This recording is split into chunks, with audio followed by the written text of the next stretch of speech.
People of the internet, Brendan Schaub has ended his career, and we're going to learn more about it. But before we do, please like, subscribe, share, and turn on notifications. Thank you. Let's get to it. Right? Yeah. At one point in time, Brendan Schaub had appeared to make one of the most effective athlete to entertainment transitions in recent times. After leaving the UFC behind, his podcast was big enough to be bankrolled by Fox Sports, pulling in major guests and allowing him to rub shoulders with the likes of Conor McGregor. Then, he had his own shows, embedding him deeper into both MMA media and the content landscape in general. And soon, he'd follow the lead of his close friends like Joe Rogan, Brian Callen, and Chris D'Elia by embarking on a career in comedy, touring over the world with his own brand of humor. Basically, it was all moving in the right direction for Brendan once he made the bold decision to embark on a new path. But somewhere along the line, the wheels well and truly fell off. Because after those early days of triumph, Brendan has basically been a figure of mockery for a long time now, being viewed as not only idiotic, but incredibly conceited to boot. I hate everything I do. You think once his shirt came up? He's been waiting for this moment his entire life. Go time. I mean, there's a good case you can make that Brendan Schaub went downhill when he followed the Rogan sphere and did Rogan sphere comedy. You could make a good case that Rogan sphere comedy is the key to a downfall, at least in comedy, but it took this whole man's life. Because before, if he would have just stuck to the sports and done that, we probably wouldn't even be talking about Brendan Schaub. But it was the Rogan sphere that is the key to his downfall. Yeah, you should. Yeah, you should hate everything. Special. Everyone should hate I hate the set everything. I'm gonna do tonight. Down here in Denver. I'm in Boston next week, next Thursday, Friday, Saturday. Boston, Lab Boston. I don't like any. I hate hearing myself. I hate. She marrying you for your merch money? Think about it. That new I hate everything I do. that official bride gown merch. I mean, dude. On your fucking wedding day? Dave's wedding. There's not one thing that you're like, yeah, I'm stoked about that. Just my son. And over time, what began as criticism of a public figure became real animosity towards everything he did. Have you seen this documentary, The Most Hated Man on the Internet? No. Did you hear? Who is the most hated man on the internet? His name is Hunter Moore. I don't Brendan know. Schaub just went like this. I remember this guy. Damn it. There wasn't. I literally. Whew, that was close. As the fallout continues, Brandon continues to try and recapture what he once had, all the while struggling when hit with home truths about where he's at in his career right now. You're where you are because of you. You did this. Don't blame that. Don't then turn and look at successful people and go, oh, those guys are assholes. Like, what are you doing, man? No, I didn't have anything to do with your not being a superstar. You did. So why are you turning to people that have been a little bit more successful and criticizing them? And it's exactly right. It's like, when was the last time you took responsibility for where you're at, man? Following years of near misses, it has all culminated in the podcaster's future looking very, very uncertain, with debts and dumb decisions piling up to the point that it looks like there might be no way back. It's your boy Luesta, live from Lu Extras, and this is why Brendan Schaub has hit rock bottom. I honestly think that Brendan Schaub moving to Texas was the nail in the coffin. Honestly, I think if Brian would have left and Brendan would have stayed in California, done his car show, eventually he'd have to do a podcast by himself. If the fighter and the kid would fall apart, right?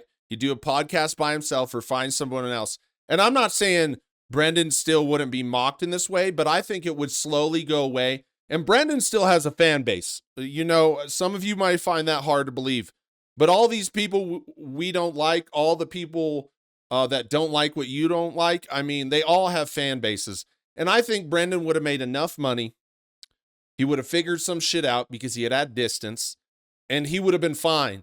But him moving to Texas just created a whole another slew of content. And then it just basically continued this Rogan sphere hate that he finds himself in. And now look, he's running out of options, folks. For a long time, Brendan Schaub seemed to have difficulty finding his calling. After aspiring to a career in football his entire life, he realized in college that it wasn't what he was born to do. Shortly after, he embarked on a journey into martial arts, finding himself invested to the world of jiu-jitsu, to the point that a career as an MMA fighter became his new purpose. After winning just 4 fights, Brendan quickly found himself appearing on The Ultimate Fighter, competing alongside UFC legends like Big Country Roy Nelson to obtain a contract. In the end, he wound up being the runner-up, eating a hellacious right hook which knocked him out. This didn't prevent him from getting a UFC contract anyway, with his biggest achievement in the cage came when he managed to defeat the legendary Mirko Krokop. Damn, did y'all see that punch when he was on the ground? The second one? Bruh. Talk about a bad day. The first one, it'll hurt. I mean, it knocked him out, right? But that one where he rains down on you from above and your head just hits the canvas. Oh, that's always the most brutal one, I think. But generally, he toiled in the heavyweight rankings. This reached a stage that within a few years of that Krokop win, Joe Rogan would be famously telling him that he should be considering hanging up the gloves after an emphatic beating from Travis Brown, a man who just so happened to have a kid with his ex-girlfriend, Ronda Rousey. 10. Hit it's all over! Wow. Travis Brown finishes Brendan Schaub. It's not that you don't try hard. It's not that you're not dedicated. It's not that you're not disciplined. It's not that you're not intelligent. There's shit that other people can do that you can't do. If you had a wrestling match with Cain Velasquez. Like, when you really look back at that, like, I get it. But here's something I wish I would have learned right as I became an adult. People get involved in telling people about who they should be in a relationship with, what they should do with a job, with their friends, their best friends, their friendships. They get in there and they come in like they're the moral authority and try to force a change in their other friend's life. And I wish I would have learned that earlier, man, because that shit sucks. Sometimes you just got to let people do what they got to do. Like, really, this life, like, look at all the people around us. Look at all our leaders. They're all scumbuckets. I think you shouldn't get so involved in trying to be right in your friendships, in these major decisions amongst you, or right? And you should just be supportive. I mean, it's not like you can't say, man, that's kind of crazy, dude. You could end up, blah, blah, blah. But we shouldn't always try and come in and just be like this, I'm right, and this is what you should do, like what Joe Rogan. What does Joe Rogan know? He's had everything handed to him. Some people got to work for it, And sometimes you just got to do things, even if they don't make sense. Guys, how well do you think you do? Straight up wrestling? Yeah. I think people would be surprised. Really? You think so? Mm-hmm. I think you'd be surprised. I really do. I think he'd fuck you up. There's a certain amount, there's a bridge between you and the very best guys in the world. And I don't know if you can cross that bridge. Mm-hmm. That's the reality of life. And despite how heartbroken he was at the time, Joe seemed to have every faith that things would work out for him. And the reason is because it's just so crazy. Because when you have those conversations with your friends, it's like really damaging. And like, who the fuck are you to say? Why not be like, yo, Brandon, it's fucking crazy. But it's a once in a lifetime opportunity. Give it a shot. If you fail, fuck it. You could do something else. But if you don't do this right now, you'll definitely have some kind of regret. That's what I think. I think when you make those moral arguments or act like you're above your friends and try and talk down to them, it's so damaging. And it just creates distance. But that's just how I feel about it. Because he already had another path he could venture down. I'm a little stoned now, guys. Sorry. Fighter and the Kid. His podcast with comedian Brian Callen, which was regularly pulling in 500,000 to 1 million views per episode in its heyday.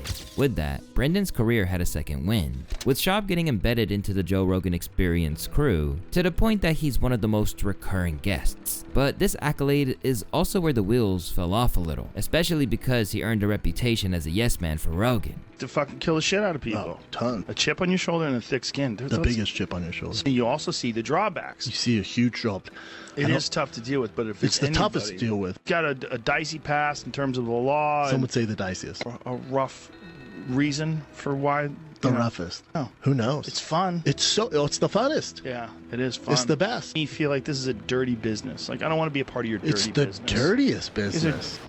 Plus, there were many fans who gradually began to see a side of him that they didn't like. Where he was once humble and eager for every opportunity, his success helped him reach a new stage where he can't take criticism or even accept being made fun of, even if he dishes it out to everyone else. Oh no, she's dating a girl now. She's dating Miley Cyrus's daughter. She used to date Bella Thorne. And ultimately, you know what's really funny about the Rogan sphere in general? And I saw this last night. Like I looked at some clips, and these guys rip on everybody and anything, right?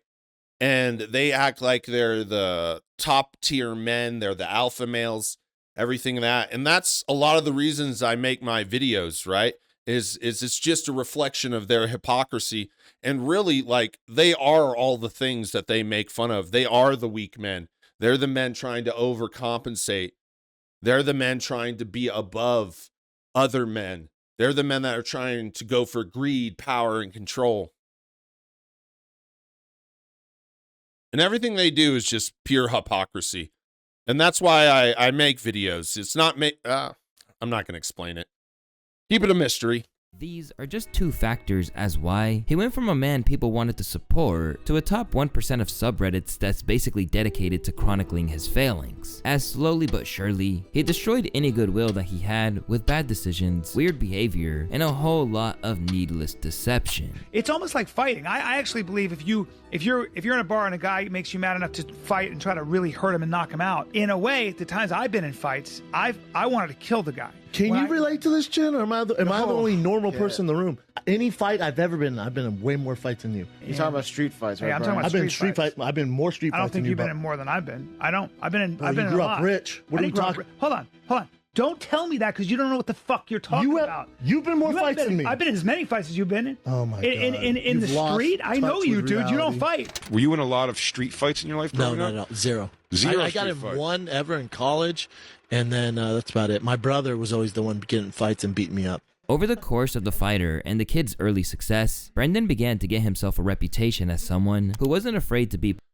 I also don't get this thing. I mean, as you get older, what they're in there, Brian's almost in his 50s, and he's still like this street fighting, like comparison, trying to dominate. Oh, I've been in more street fights. Here's the reality of street fights. They're incredibly unpredictable, incredibly dangerous, and incredibly stupid. And right now, I avoid fights. What's the purpose of it? It just causes a lot of pain for people and not a good memory, right? And could lead to jail time. You know, the first punch, that person's going to jail. The person that throws the first punch, if the police come, you're going to jail, man. Why would you do that? And it's not cool, just like fighting. I get it in your 20s and when you're younger, but this like I'm a better fighter thing than you. It's so silly. It just doesn't make any sense because why would you want to get in a fight? Especially in your 40s and 50s? Come on now. The reflexes aren't as great. We seen Mike Tyson in the ring, you know, in his 60s. Boy, no. Played loose with the truth. In fact, when a Redditor and another sub asked why he was so despised, it was one of the main reasons cited as to why it all began to go south. I accidentally joined his subreddit years ago. I knew that he was a UFC fighter, and that's it. Slowly but surely, that sub won me over because it's hilarious. Everyone has a friend who lies about big, weird, unnecessary stuff. Now, imagine all of that friend's weird, stupid lies are recorded, and on that sub, sometimes in a 5-minute compilation, along with the evidence of him being an absolute dickhead. I've come to the conclusion he deserves the hate. He also lies a lot, like a weird amount about the stupidest things. He's got so many stories where famous people just stop to tell him how funny they think he is and how they're big fans. It's just weird. I don't hate him personally, I'm just fascinated by him. But any criticism that people had of Brendan was really compounded by his ill-fated stand-up career. Due to being friends with so many established vets of comedy, Brendan basically ran before he could walk, booking big shows and tours without even having a year of doing it under his belt. You were also offered a lot of money like really early. So like you were offered a lot of money by Showtime, and it was like, and I was like, I remember going, no, you can't do this. But you were like, but it's a lot of money. I got to do something. Yeah, it was a weird time, but I also get it. It's like there's comics 10, 15 years in who don't get to that level. And I'm 2 years in and it's popping. I'm selling out every weekend, you know? Yeah. It's like, what are you gonna do though? Are you kidding? I think they wanted Brendan to fail. He had an opportunity, and here's the thing, right? For some people, it takes 10, 20 years to get an opportunity like that. For some, it takes 6 months and a year. And there's always people that are going to tell you you didn't go the proper route, right? There's always going to be those people. And it's probably because they had to go the long way and they got a little bit of regret. But I think, he would have been better off. He obviously took the deal, just isolated himself, from the Rogan sphere and just worked at his comedy. I mean, you have the deal. What else are you going to do?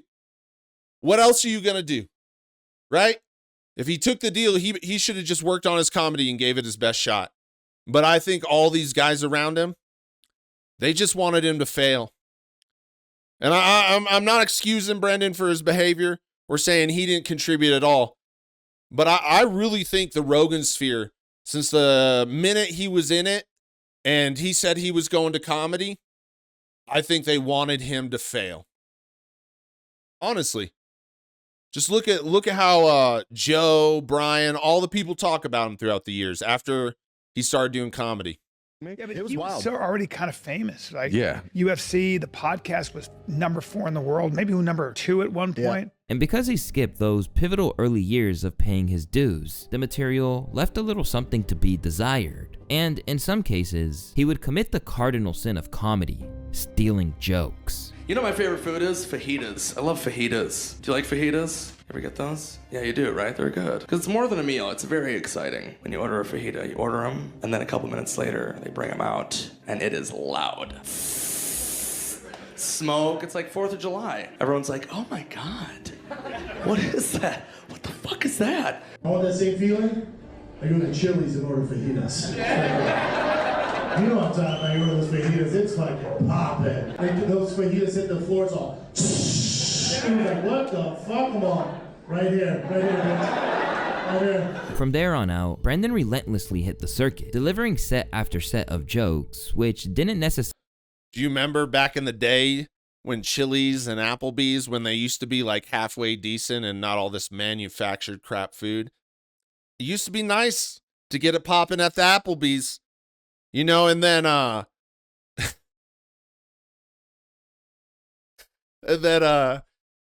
Applebee's bar would turn out to be a bunch of regulars. It would be their regular bar, and they'd be running around partying it up. Applebee's was a vibe back in the day. TGI Fridays, Chili's, it used to be a vibe. And then it just went all, the route of all corporate shit, And now the food is pretty much all the same and has no taste. Land. It even reached the point where he was openly dissed by other stand-ups in a way that you didn't often see. And that's a 2.5-hour drive, so that's like really, really easy. No airports. You mean the Arlington where Gringo Poppy was filmed? Wait, is that where that was filmed? Is it? The Dallas Improv, Arlington? I think so, yeah. That's where Gringo Poppy was filmed. Oh, no. Dude, tough act to follow.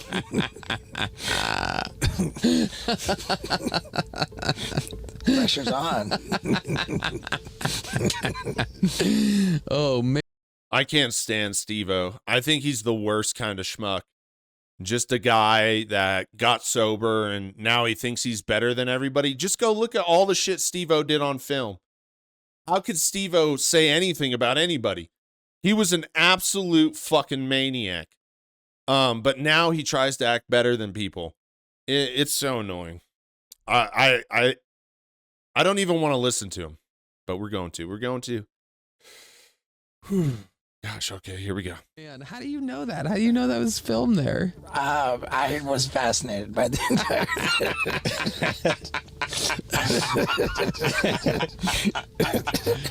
I even know where the construction paper came from. Oh my God. Myrna Schaub and I do a new podcast, The King and the Sting, right? Schaub? Yeah. I thought it was Sharb. Now he's got mental disabilities. Oh yeah, he got beat up. Somebody. I think he's full of or at least like borderline. I thought he tested. If I'm not mistaken, I saw a test where he tested like just under. He has trouble if the door says push and it's pull. He can't figure that out. Oh, we'll stay in there. I saw him pressing the wall one time, saying it's not ringing. It's not a doorbell. Yeah, and you just gotta have compassion and just like have patience with him. Yeah. Number 3, do you respect Brendan Schaub as a comedian? Can I trade this question for 2 more questions? No, you cannot. You said yes, and the lie detector test determined that was a lie. Wow!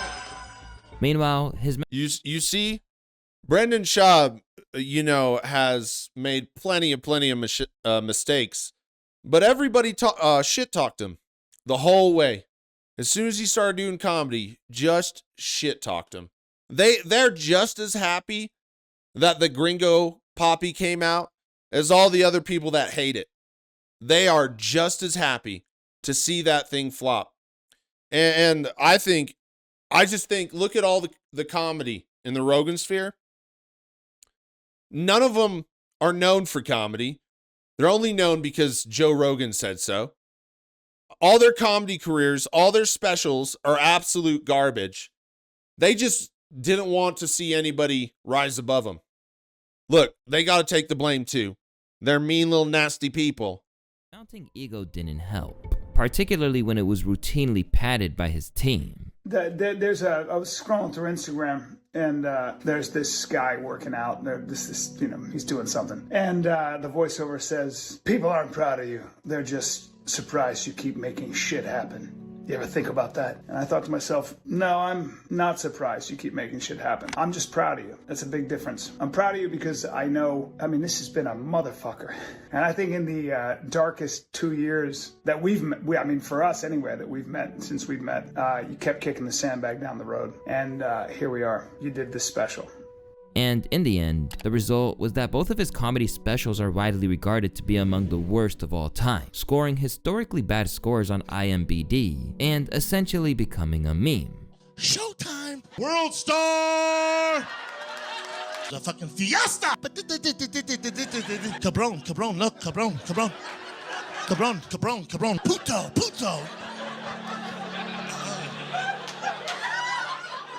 Puto? Talk shit to me in Spanish? I struggle with English at times. What? Fajitas every Wednesday? Fuck yeah! Huevos rancheros.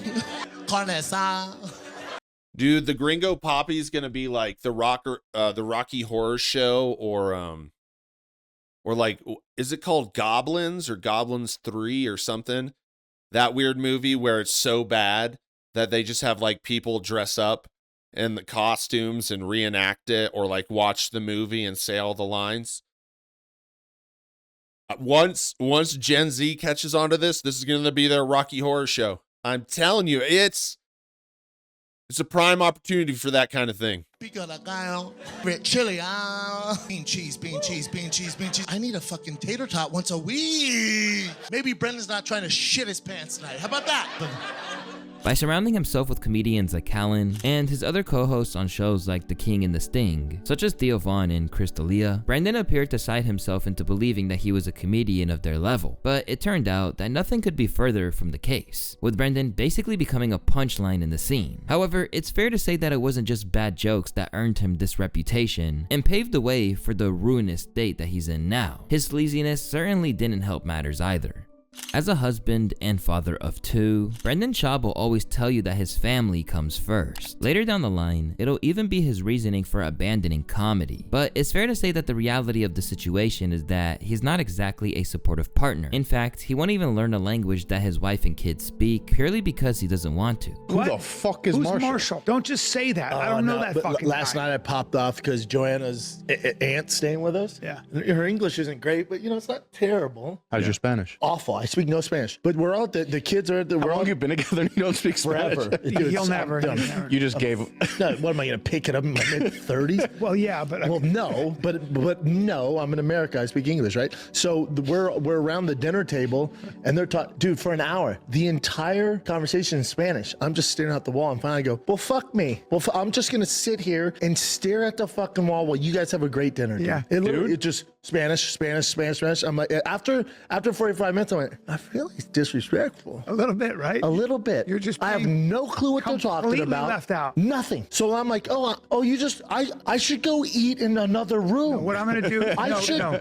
You're gonna. Go, are we enjoying the food I bought? You're gonna go figure out a way to pay for your house. Yeah. And all the bills. And y'all can't speak all the only language I speak? Is that not crazy? But while this may be seen as being a bad partner by most people, it is fair to say that it might really be impossible for him to learn a second language when he has a pretty poor grasp on English. You also believe in the land mooning. The what?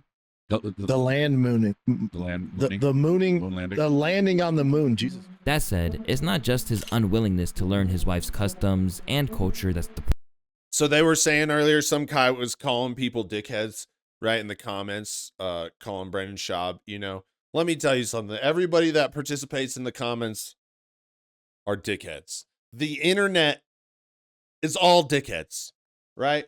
It's just everybody chooses who they think is the dickhead. And then, you know, it's just a battle in the comments. All the comments, man. People just think they're so superior to people. That's why I love trolling them, man, and just saying terrible shit just to make them mad. It's just the internet is just the worst. Let's just put it that way. That is what I truly think about the internet. It is truly awful to its core, its middle, and the outside. Awful. Problem. Because if the rumors are to be believed, he spent much of his time in clubs trying to cheat on his girl with fellow comedians. During an episode of the Trash Tuesday show, Brendan was famously exposed by Kalila Kuhn and Annie Letterman. When guys do that, it makes me so like, you just think I'm that big? Yeah. I had a guy that was like, why don't you walk me to my truck, this married guy, where I'm like, and we know him, I'm not gonna say who it is, but he's like, know him. why don't you give me a walk, you should walk me to my truck. I'm like, so what, I can blow you? Like what? Wait, like, who was it? Oh. But it's just like, it's like, why would I? Wait, like, I love that we have the same people that. Yes, the same ones come want through. us to walk. You know what's crazy is it just seems like she's not doing that great after the Annie Letterman thing. I wonder what happened to her, because I watched a clip of her and Norton. Jim Norton, or what the hell his name is. The Norton guy. And I think they briefly talked about the Rogan sphere. But I think she was on the come up, right? She was on Joe Rogan a bunch, and I thought she was getting big. I think this podcast just took them all out. But I may not know the full story. I know. I don't keep up with it. But I wonder what happened to her, because after this moment right here, I'm pretty sure they just like ostracized her and said, nope. But who knows? Oh, he came for me so hard, and we know his chick. And like the thing that I think is like at least a little Esther, bit look at better. her The fact, Esther, he's coming for you. Don't worry. It's just crazy. Now that you washed your hair, maybe. Esther, maybe now that you washed your hair. On New Year's Eve, while he was having dinner with his family, he was like, "What are you doing tonight?" This year? Maybe 3 years ago. He was like, "What are you doing tonight?" I was like, left him on red. But was he like, well, knows I hate that I'm with my in-laws right now. Do you want to go? He At did that least to that me. is like, he thinks you're gonna be a partner in crime. Like for me, I was like single. I'm like, why would I, like, it's not like we're deviants together. It's like, you think, because I was thinking about like, if we go to your truck, okay, like let's say I was like in, which I was never in at all. Let's say I was in, it's like, I love this. So wait, we walk to my car. I finished my spot being very good at comedy. You not being good at comedy. And while they didn't name names, it seemed abundantly clear who they were talking about, to the point that he came after them. The end result was a showdown on Tiger Belly, the podcast that Kalila hosted with her then boyfriend Bobby Lee. And let's just say it didn't do wonders for either Brendan or Kalila's public image. If I had a time machine and I could go back, I would have called. The reason we're here is because I didn't handle this well. And I'll say this right now, and I'll get back to that Trash Tuesday stuff. Let's say, and I'm not saying this in any facet, I truly believe neither of you have anything to do with this Reddit group. Maybe someone on your team had, or hold on, I'm just telling you from my perspective. Yeah, and you can too. Because my team is here, and that's fine. This is everybody in there. This is my family. Yeah. So if you're coming to me saying you're not responsible, but your team is, you're coming for my family. I've been with these guys for 8 years. I'm with you, Clyde. I'm with you, and I would love for you guys to explain it. And that is why I'm here. And that is why I'm here. Okay, but and that's why I'm here. So wait. Go ahead. Okay, so let's you have your own timeline in your head of how this went down, and I have my own timeline. And while I want to believe those two things are separate, the timing is very suspicious. Why does it not make sense? Why does that make sense? It's her perspective, and again, perspective for it to get. Check it out, right? There's Andrew and Akash right there making fun of Brendan. And it's funny to look back and look at this Brendan situation, and it seems more crazy. Like Brendan, what else? What have we not said about this guy? But to sit there and look at Andrew and like Akash, people were saying I was crazy when I said like a month ago that they're like, nah, he's in Australia. And I said they kicked him off the show. And it's looking more and more. It's been about 2 months since he's been on an episode. And he's back in the United States. Right? But point is all these guys just tanked. They all tanked. I'm telling you, the Rogan sphere curse. It's real. It is absolutely real. If you join the Rogan sphere, your comedy career dies. Back to me, it has to get out of control. As far as the Annie stuff goes, that's where I do have to defend myself. Okay. I have to, you guys didn't say my name, right? But you alluded We didn't. to me. The line was, "What am I gonna do? Suck your unfunny dick?" And then I came back as with, far as me, but she again, I didn't see it. But as far as she's saying, I asked her to walk my car or give her a ride. No, I think that I cannot speak for her. Yeah, I can only tell you. I'm saying I can only tell you what was said on that particular podcast. And again, if that's how she feels, she's validated to feel like that. And I'm telling you, that never happened. Gradually, things got out of hand to the point that it seemed like he was threatening him, while also suggesting that Bobby was behind all the hate that he got online. You know what I mean? That I'm some Reddit mastermind. That you have files and proof that you can trace me from Reddit back to my house, the URL, IP address. The IP address, and that I have been for 5 or 6 years have been coyly and mischiefully contributing to threads that were Not contributing. What? Didn't you say it was, well, from what you had said, that we were This is what I think. Reddit is one of the most horrible places on the internet. And I get it. There's a lot of information you talk, but it is the worst of everything on the internet. It is terrible. It's people trying to be over people. Then the content, man, is weird. And how do you not get banned on Reddit? And it's like, you got to have this much karma to say this, but then this much more to like something. Then you have this much more karma to get a badge and be able to respond to 2 comments. It's just a really fucking weird dynamic. And I just think it's weird. I mean, sometimes you got to scroll Reddit looking for Rogan sphere content. And it just feels weird looking at Reddit. Something about Reddit just feels off.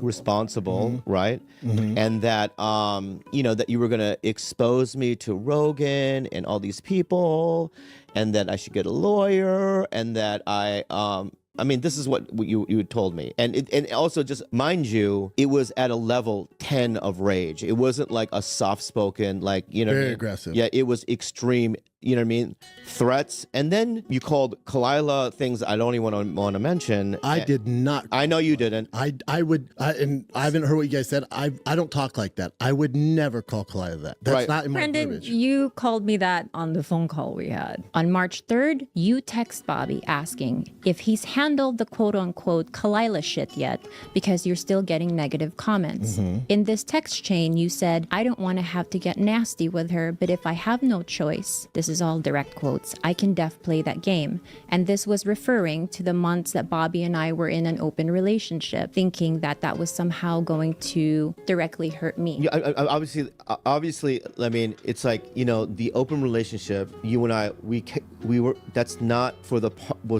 we even talked about it, it's not for the public consumption.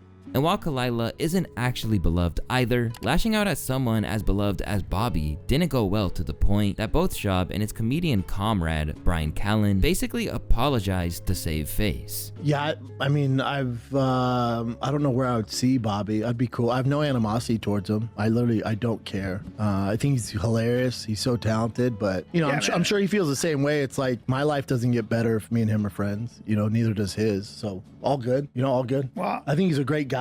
Yeah, I've always. We were never that close here. You came up with him at the Comedy Store. Yeah. I was never that close with him. I've always appreciated him. He's such a talent. He does great podcasting and stand up. Look, man, but it's not like I missed wrong. I think that putting him in the mix in that mix was wrong, 100% wrong, and. I was working on bad information, and I take full responsibility. I don't even blame the information I got. I take full responsibility for that. As he struggled to convince the world that he wasn't a scourge on comedy, Brendan began lashing. Let me ask you a question. Is it just me, or do other people feel this way? There's something like wrong / sneaky, conniving about Bryan Callen. Am I the only one that kind of feels this way about him? Like, there's just something about him that just isn't right. That's like passive aggressive, kind of mean. I really think all of these rogansphere guys orchestrated, maximizing his failures, right? Maximizing hating on his comedy, getting more people to hate on his comedy. I don't think they wanted that to happen, because none of them are really known for comedy. Not even Joe Rogan. He has to say it 25 times an episode to make sure you remember. And, maybe they were scared Brendan was actually going to succeed or something because he was a UFC fighter or whatever. But I believe they played a pivotal part. I keep saying it. But, I mean, the more you watch this shit. Out at YouTube channels just like this one, suing a channel known as Kyle Swindles for posting videos intended to expose Schaub. I mean, can you sue people? Have you tried doing any of that? No, I mean, we have a lawsuit with a guy who made like 3,000 videos. Again, if you're gonna critique stand-up or my fight picks or my football picks, all good. That's what the internet's for. Now, if you're gonna go out there and defamation, like, you know, whatever, Brendan hits his kids or beats his wife, well, then you got my attention. I'm gonna come after you. Oh, yeah, that game I don't play. But the defamation, now you got my attention. You start doing this evil stuff, I'm gonna come for you, man. And after maintaining that he had the legal team to triumph, the district judge concluded that Kyle's use was fair. Brendan spent several $100,000 apparently fighting this guy in court, you know, and he keeps bragging about, like, I got these beasts of a lawyer, Justin Bieber's got but it's like, okay, like, but so you can keep this guy's YouTube channel down, because the guy instantaneously made another YouTube channel and has been making videos about Brendan since. So he literally just took, you know, like $250,000 and flushed it down the toilet. And he kept complaining about, like, oh, I got another, like, you know, bill for $10,000 to have to file this thing. It just seemed like a giant money pit. And actually, that would be really funny if Unique actually won this lawsuit, you know, because Brendan's understanding of it was that this guy's going to have to take down all his channels.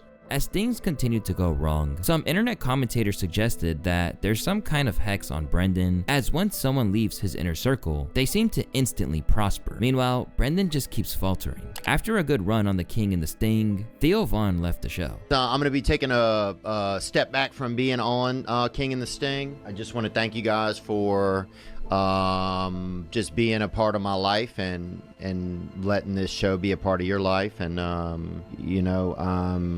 grateful to you, Brendan, man. Appreciate it. Since then, Vaughn has only flourished, with his own This Past Weekend podcast becoming one of the biggest of its kind and getting massive guests across music, comedy, film, and politics. There was like a 4-year age difference between us, so I never felt those things, like, you know, in movies there's like the brothers are like competing and like angry, and also feels very like Shakespearean and What about Bill Cosby? Did you ever get to meet him or not before he had all the problems?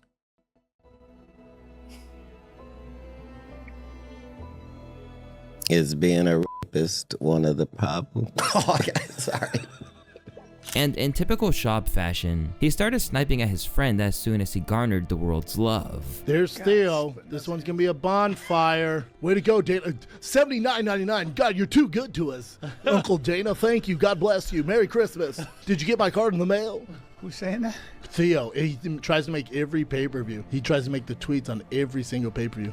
Alongside other comedians like Chappelle Lacey, flourishing after leaving him behind, his former producer Mark Harley is a fascinating case of what can happen when you shed a toxic situation, known on the subreddit as the BGL or Big. You know, Brendan Schaub, just a train wreck. It's pretty crazy to just see the path of destruction. Man. You know, you see it. It makes you feel like tight in your chest just watching. I'm sitting here watching this and I want to say stuff, but it's like causing anxiety, you know? You're just like, oof.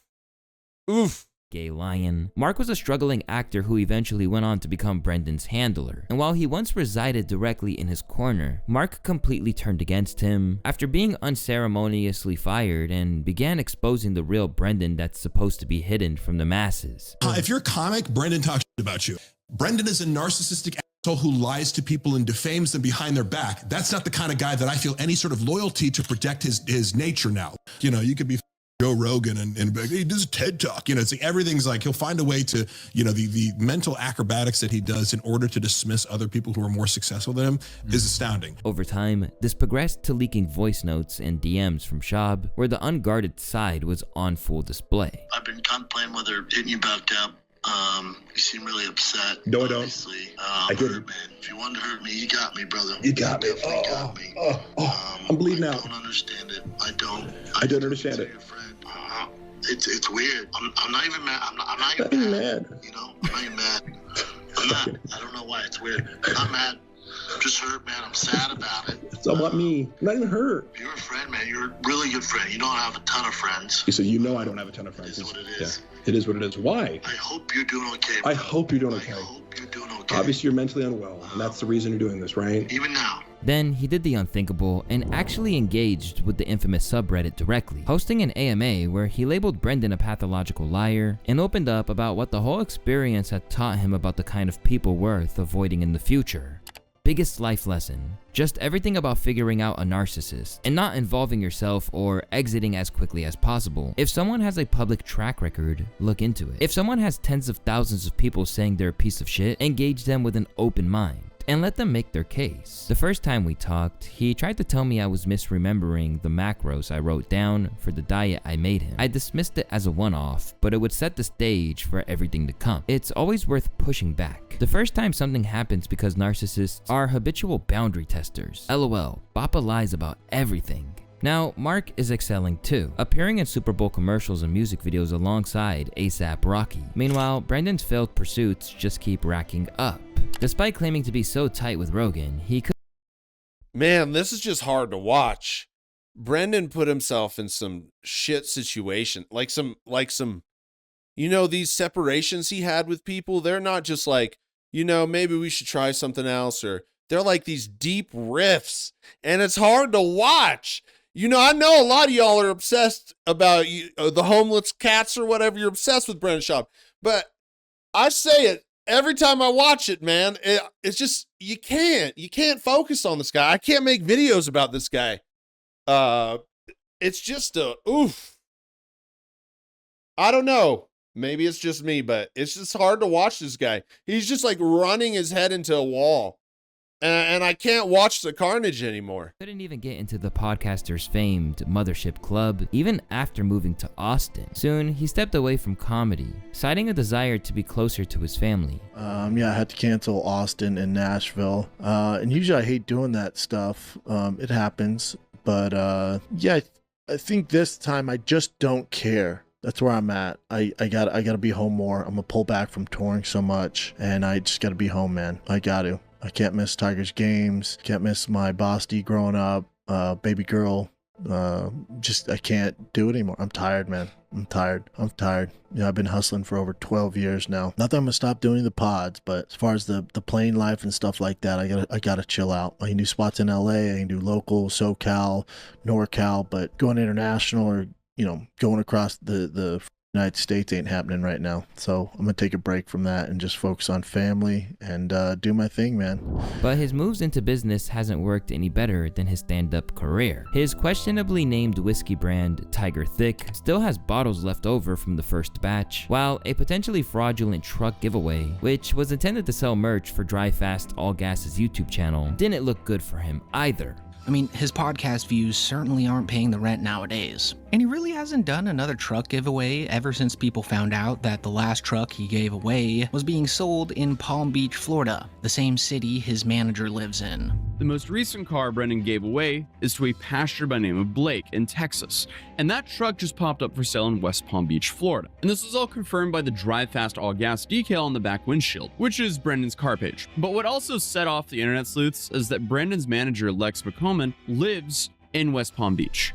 As for his car-centric platform itself, the channel has laid dormant for over a year, likely to never be resumed. And at this rate, it won't be the only channel that will wind up being abruptly abandoned. As to be frank, Schaub is basically in freefall at the moment. While everything is going wrong for him on a professional... Yeah, his Thick Boy website's gone too. I saw something on that. This is tough, man. I mean, life is hard, but how many opportunities did this guy get handed, You remember wasn't he on Showtime as a commentator too? This guy just got some of the coolest shit you can do, for a job, right? He got some of the coolest shit just handed to him because he was a UFC fighter. And he literally blew them all. It's crazy what some people will do, man. I mean, I made a lot of mistakes, and I'll make a lot more. But you also got to progress and learn from your mistakes and try not to make those ones again. But Brendan, man, it's just so insane to think about how many opportunities this guy got. Like, good opportunities. How many people... he got to do a podcast, God, this is why it's hard to watch. He can't stop himself. Level, it now appears that he's trying to live vicariously through his children instead. With his oldest son now playing baseball, Brendan has essentially made this a big part of his personality, but he's not exactly imparting good guidance to his kid. When they're like 7 or 8, because the girls mature way faster, so an 8-year-old, 9-year-old girl's physically bigger, stronger. When they start trying to bully the boys, I'm like, just fucking hit them, dude. It's just fucking sock 'em. T was in summer camp. There was this 12-year-old girl. 12-year-old girl looked like Kevin Durant with tits, man. I was like, bud, you gotta hit her once, dude. And she you just gotta do it once, and then she'll know not to fuck with you. He was so scared though. I get it. I wish when I was younger, my dad told me stuff like that. If this person's fucking with you and he's not stopping, then you got to stand up for yourself. Hit him. So I picked Tiger up. I'm like, dude, what's going on? He's like, Dad, there's this 12-year-old boy, and he bullied me and then listed his 2 friends. I go, hold on, stop. He bullied all. Wasn't this like 2 weeks ago? I understand why the homeless cats, love hating on Brendan. Because here's the reality. People love watching people fail. People love talking shit. People love acting like they're above everybody. And when you got a Brendan Schaub, he is a endless fountain of slop. Like some people you'll get some shit on the internet, may go like 3-4 months, but most of it dies off. He is one of those endless fountains. It just keeps coming out. The slop keeps coming out. And what's even crazier is he can keep surprising you how far he will go and the things he will do. So in reality, he's a troll's, like, he's the high tier weapon. Anyways, man, this was 2 weeks ago, I believe. I think I saw this clip. All three of you? Yeah. It was Yago. At the same time, it was Yago. No. Now, Wait, now Brendan. I told him, I said, now I'm upset. Yeah. There's three of you. Right. I knew that's what hilarious. it was. That's hilarious. No one said, let's get this motherfucker. No one. You just all stood there and took it while I bullied the three of you one by one. Yeah. Some hoe dog. Alongside basically advocating for his kids to hit women, Brendan's behavior hasn't gone down well with the other dads either. In a post that was unveiled on the Fighter and the Kid subreddit, one exasperated father revealed that Brendan had become a laughingstock among the other parents for his controlling, conceited ways. My son was on the 9U team here in Calabasas with Brendan's son. In no way will I make this a post about the son, but how big of a jack-off the poor kid's dad was in the community. We would have a designated number at each game. That number would be the line on how many times Joe Rogan's name would be dropped by Brendan. He couldn't go an entire name or an event that he would always invite himself and his wife. When we found he was moving to Austin, we joked about how long it would be until a restraining order was filed. When I put the order in for jerseys, he gave me his number preference first before even giving his son's. He looked at me with all sincerity and said, "That's daddy's number." It was so cringy. And if that wasn't bad enough, footage has since emerged of him being literally tossed from a game.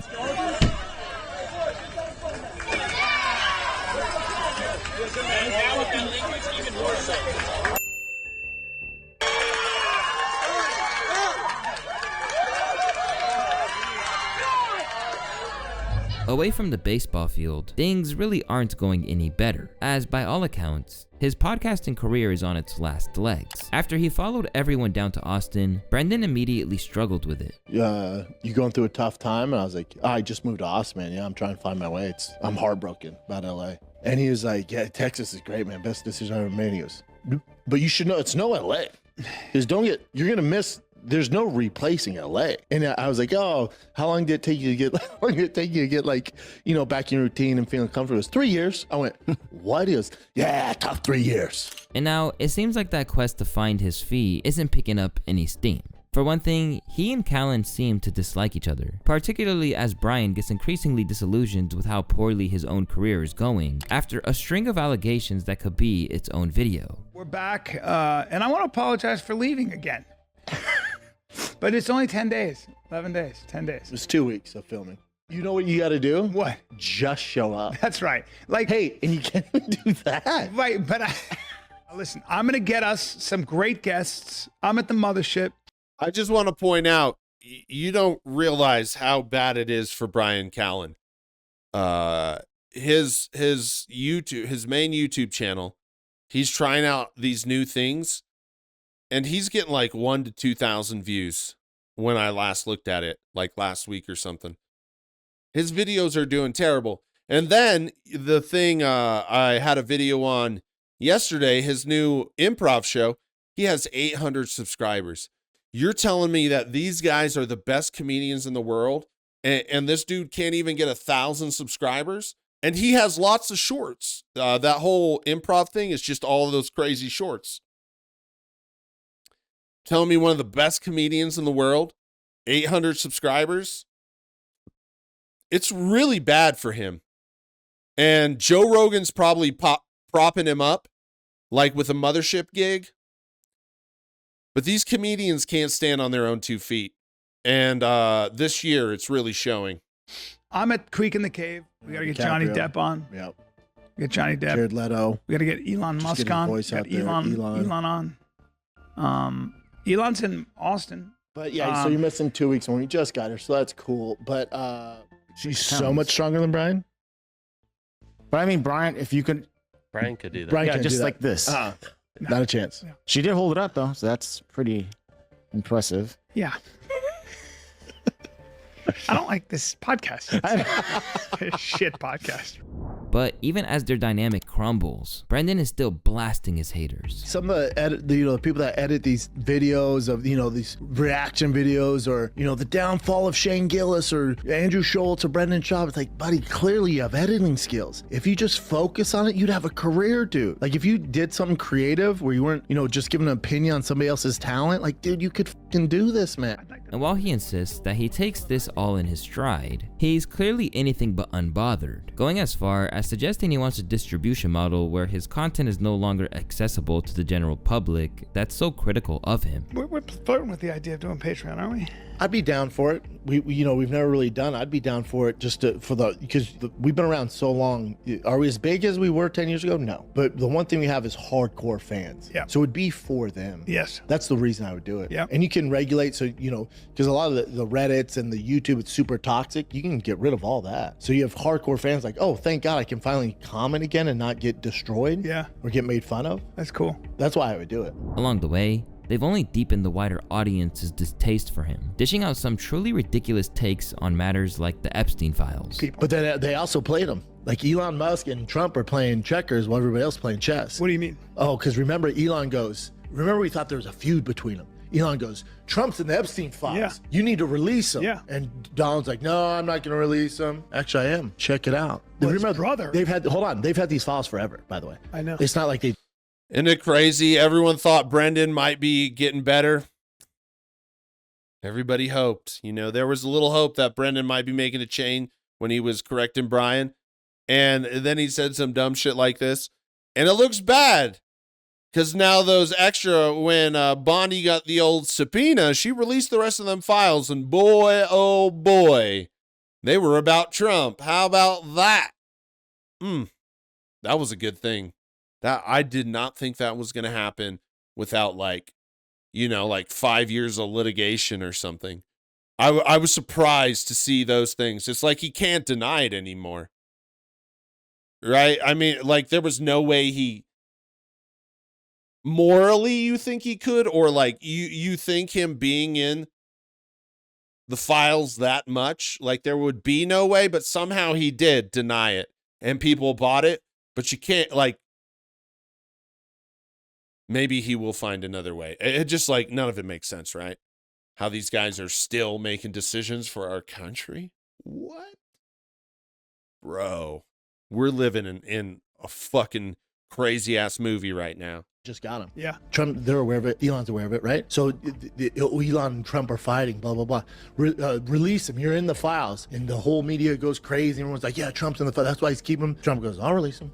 Fuck it. You know what? I didn't want to do it. I'm going to do it. What do we find out? That Trump in 2012 notified authorities and goes, you guys need to look into Epstein and Ghislaine Maxwell. They're fucking devils. Looking back at their fall from grace, it's clear that both Brendan and Brian know that they've made some mistakes, and yet they maintain that they still want to persevere and make it work. Martino77 wants to know, what's one thing you would both do differently if you had to start this podcast over again? Not the Bobby Lee stuff and listen to people. But as far as do things different, I think when Brian was going off through him taking a leave of absence was a bad idea. And me just doing the show with random people, I think that was a bad idea. I think we should have, granted we need the money at the time, I think we should have put our foot down. Now in 2025, you can do that. Everyone's champion you, right? You'll see guys that get accused of bullshit and everyone's we don't believe it. But back in 2019, when we were going through it, and I was like, B, what do you want to do? And the only way to get money was for Brian to take a leave of absence. I think it ruined the show. I think that, along with the Bobby Lee stuff, ruined the show. Now, I do think there's a place for us to come back, whatever that means, but I would do this show for free. And if he's not careful, he might have to do it for free after all the audience continues to dwindle to nothing. At the moment, the signs of the wear and tear are really beginning to show. With every episode, it becomes increasingly clear that they are in major financial difficulties, with Brendan barely being able to hide the concern on his face when discussing the economy. For the most part, if you're just a regular person, you're a paycheck away from basically being broke, So what's going on there? Yeah, it's heavy. So this is more than that. This whole Epstein thing is the frustration of people in general going, the powerful are not held to account, and what is going on? What is going on? What is this? But you got to question everything. It's like, all right, Trump got rid of 50,000. It's literally insane, right? I went to the gas station yesterday and I got 2 energy drinks, right? One energy drink was $4.50. These shit used to be 99 cents, 75 cents. You used to be able to get that big Monster back in the day for like 99 cents or $1. That huge Monster. Everything is so expensive. It should be a crime. These people should be held in prison for the things they're doing to people. And then they go on these things and become politicians, and we want to help the working people, and they help not a single fucking soul but themselves. I just think we are reaching a point in society where it's either gotta turn around or help people, or there's just going to be a handful of people controlling everybody else's lives, and we won't have any personal time. They'll just work us.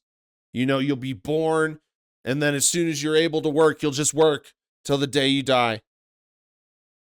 I really just think this whole world's getting really evil, or the evil is being revealed, and we didn't know exactly how bad it was. 1,000 illegals. Well, wouldn't that lower inflation and the home? I think inflation is lower. I think the news is good. Jobs reports up. So the economy is doing better. Economy's doing better. But my thing is, wouldn't the housing market be lower too? I don't know. I think that's a question of interest rates, right? Yeah, all of it. I don't know. I'm not going to get into interest rates. I'm not going to start talking about that. Don't know. I got enough trouble raising kids.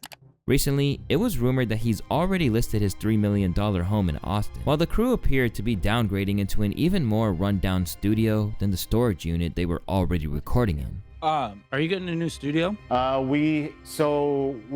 Brendan said, hey, let's look for a new studio because the lease is up. So I started looking online. I've been complaining. Brian's been complaining. We've all, other than, Brendan's the one. I think Brendan's the one that found the studio, but we all hate it. It's not a studio. It's a piece of shit. The current one, correct? Yeah, the current one. Dude, Casey's been there. There's it's not meant for recording audio or filming. So basically, it's a huge spot, way bigger than we would ever need. But that would house how many cars that he wants. But there's no parking issues or anything else. It's just like an older facility, but there are 3 or 4 different rooms in that facility, and it's a fixer-upper. And to me, that's fine because it's a fixer-upper because we're gonna build a set regardless. But despite what their producer Chin says, there is paperwork to suggest that it wasn't just a conscious decision. Reportedly, he's being sued for abandoning his studio lease in California and probably needs to downsize further to compensate for the impending financial damage.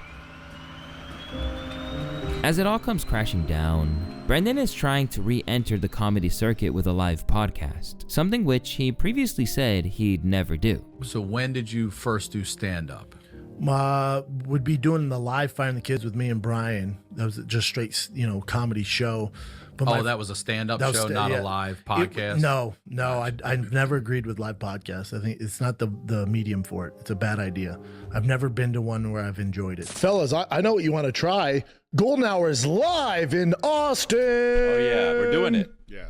4 p.m. Mm-hmm. Yep. The 4 p.m. The Golden Hour show is scheduled at the Vulcan, positioned as a warm-up act before Chris D'Elia's back-to-back performances. And by the way, the venue normally opens at 7. To no one's surprise, this has meant that he's been extensively laughed at. D'Elia tickets are $30. Tickets to see him with Schaub are $25. Bappa actually diminishes your value. You really can't make this up. He moved all the way to Austin, is supposedly BFFs with Joe Rogan, yet can't even book the mothership. These are your last days, Bappa. Brendan's officially out of the group. After a series of near misses with disaster and public outcries that he's just about managed to scrape his way through, it's really starting to feel like Brendan is finally at the long-awaited rock bottom. Most of the time, this would make people feel a little sorry for someone if they believed that they had anything close to good intentions. But it's noticeable that online, Brendan is being given no empathy whatsoever. In short, it is his fault. He's not a good businessman or a good friend. He's a rode of coattails of his friends' comedic rises and exhausted their kindness. When it came time to do his own thing, it became painfully obvious how bad he was at comedy and how bad he was at being a decent person. He had some early successes in comedy, but a lot of people can get on stage and perform well once or twice. Just look at Kill Tony. Schaub just isn't funny. His last special was just bad, to put it nicely. I'm sure at the end of the day, he's just like everyone else. Sometimes dope, sometimes a dick. But from a comedy business perspective, not a very good guy to be with. You can see why Theo hopped off the ship. If things continue to keep going the way that they are, there's a good chance that Brendan won't be able to get up after this latest knockout blow in the way that he has in the past. And for someone who's as fixated on what other people think as he is, that's really gotta be tough to even consider. My name is Luesta. I'll see you on the next one. Man, Brendan Schaub. He's just a shiesty motherfucker. That's what he is. He's a con man. He's a hustler. He's a swindler. He's just not a good dude, man. He is not. It's too much to watch. I say this every time I watch. It's like if you watch more than 10 minutes of Brendan Schaub, you just leave it. Like you ate some food that's making your stomach feel sour, right? It's like you went into a room and the energy was just, oh, I get anxiety. He just fucked up so much shit. Anyways, let me know what you think in the comments. Peace.